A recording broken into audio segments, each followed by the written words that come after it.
Welcome back. We continue in Zimbabwe, where lawyers for the estranged wife of Vice President Constantino Chiwenga say Mary Mubaiwa is too sick to flee the country. Now, according to her lawyers, she is in visible poor health, being visibly traumatized, and has lost a considerable amount of weight. Now, she is in custody, facing charges of attempted murder. They argue that she should be freed on bail to get medical attention. Ms. Mubaiwa says her husband is dragging her to court to force her hand on the divorce proceedings currently ongoing at the High Court. Let's get more on this story from Zimbabwean journalist Nigel Yamutumbu. He joins us now from Harare. Nigel, what is really the issue with Ms. Mubaiwa's health? And could this be a ploy to wriggle her out from custody? Mary Mubaiwa has been unwell for quite some time now, with the illness reportedly being worsened during the bombing that occurred at White City Stadium in Bulawayo, which is Zimbabwe's second capital, in the run-up to the 2018 Zimbabwean elections. Well, what's yet to be really ascertained is whether or not this illness, also obviously with the case ongoing, has been excavated. And also what needs to be probably ascertained is independently whether that is an excuse. But in terms of what the public knows and what is generally been accepted as fact in Zimbabwe is that she has been unwell for quite some time. Right, okay. If she is unwell, as you say, is it possible to get state doctors or even her own doctors to attend to her while she is in custody, seeing she cannot be released based on her charges? Well, her predicament solely lies in the hands of the state at this stage, because it is the state that will determine whether or not she will be either fit for trial. It will also be the state that will determine that she qualifies to be held in custody in hospital. It will be the state that will determine whether or not to even hear her side of the story that she is unwell. So that bit is it's something that the state would determine. Otherwise, in such cases, she would need to be independently ascertained insofar as her condition is concerned, and then we'll, then get to hear her case once she has been attended to. Right. Finally, Nigel, just for the sake of our viewers who may not have been following the story, how did the police arrive at her being connected to the attempted murder on her husband?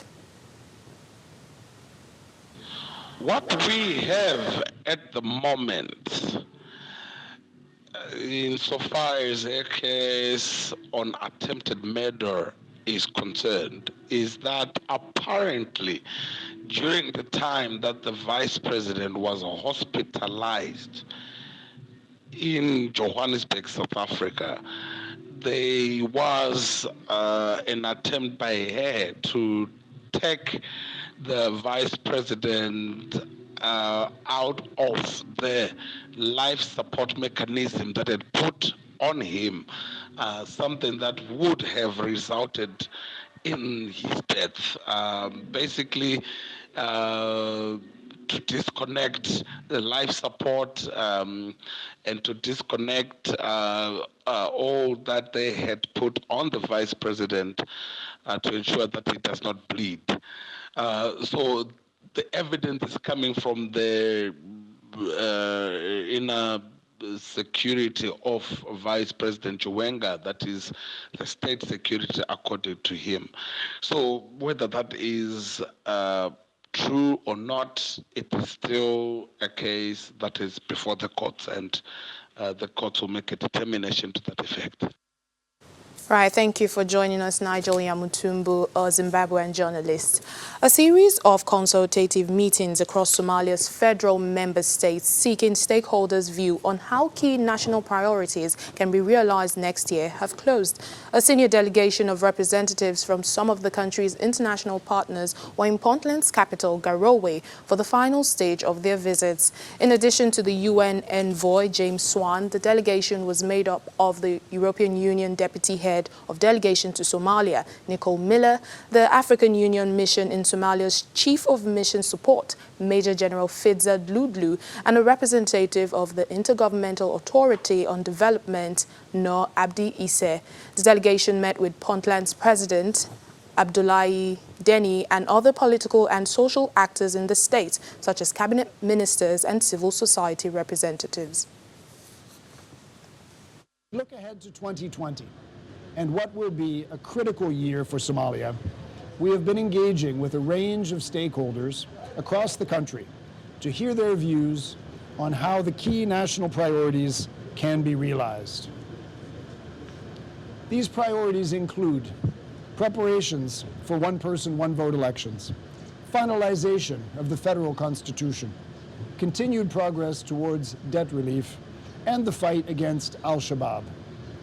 Here in Puntland, the representatives of some of Somalia's multilateral partners have come to seek the views of the Puntland authorities, political leaders, and civil society. We have conducted similar consultations in Southwest State, Hirshabelle, Jubaland, and with President Haf of Galmudug, as well as with national authorities.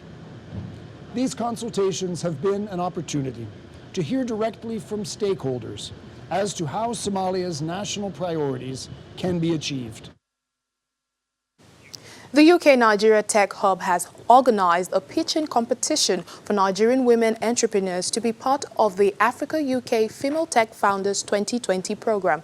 Out of over 500 applicants, 10 finalists were selected, from which 5 women emerged winners. According to the country director of the UK-Nigeria Tech Hub, Honey Ogundeyi, the program is aimed at bridging the digital gender gap. It's like an e-library that allows you to access 2,500 plus. These women are the 10 finalists of the Africa-UK Female Tech Founders 2020 program in Nigeria. So I will tell you what skills. At this pitching competition organized by the UK-Nigeria Tech Hub, the women, selected over 500 applicants, are given an opportunity to showcase their ventures. Through this forum, you're able to meet lots of women doing wonderful things. And you're like, how come nobody knows about it? So I think it's a good forum. I would like to encourage more organizations to do things like this, to encourage technology generally and even women in technology. The program is aimed at supporting gender-inclusive economic growth, with a special focus on empowering women to overcome the digital gender gap. Out of the 10 women entrepreneurs, 5 emerge winners. I think doing this for tech and doing it for women, brings about inclusion and diversity, and I think it's a great one. I think the partnerships that can stem from this initiative is also going to be beneficial. It's going to have a ripple effect on not just the businesses today. Hoping that this initiative continues is also going to be felt by businesses that come after. I'm very excited and humbled that Mobi Health made it as a winner, and I'm looking forward to taking advantage of what this platform will provide in terms of scalability, mentorship, and being able, again, to transfer this, whatever we learned through this platform, to helping other entrepreneurs back home to launching their own businesses. According to the country director of the UK-Nigeria Tech Hub, Honey Ogundeyi, the program was aimed at bringing 15 of the continent's most ambitious development-focused women entrepreneurs to the United Kingdom in January. I think it's always great, a program that highlights the great work that women are doing. These women are doing good things. Their companies have social impact.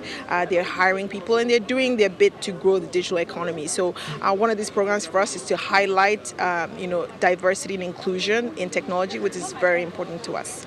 The British Deputy High Commissioner in Lagos, Harriet Thompson, says the program will help them realize the potentials that exist in the Nigerian tech ecosystem. I think they're really exciting ideas. All of these people who won today are going to go on and do great things with their businesses, and I'm so happy that the mentoring, the training, the support that they receive through this program is going to help them to grow those businesses and achieve the scale that's really going to create the jobs and create that, realise the potential that is so clearly within the Nigerian tech sector. The entrepreneurs would gain access to world-class mentoring time with UK investors and expert training to help scale their companies.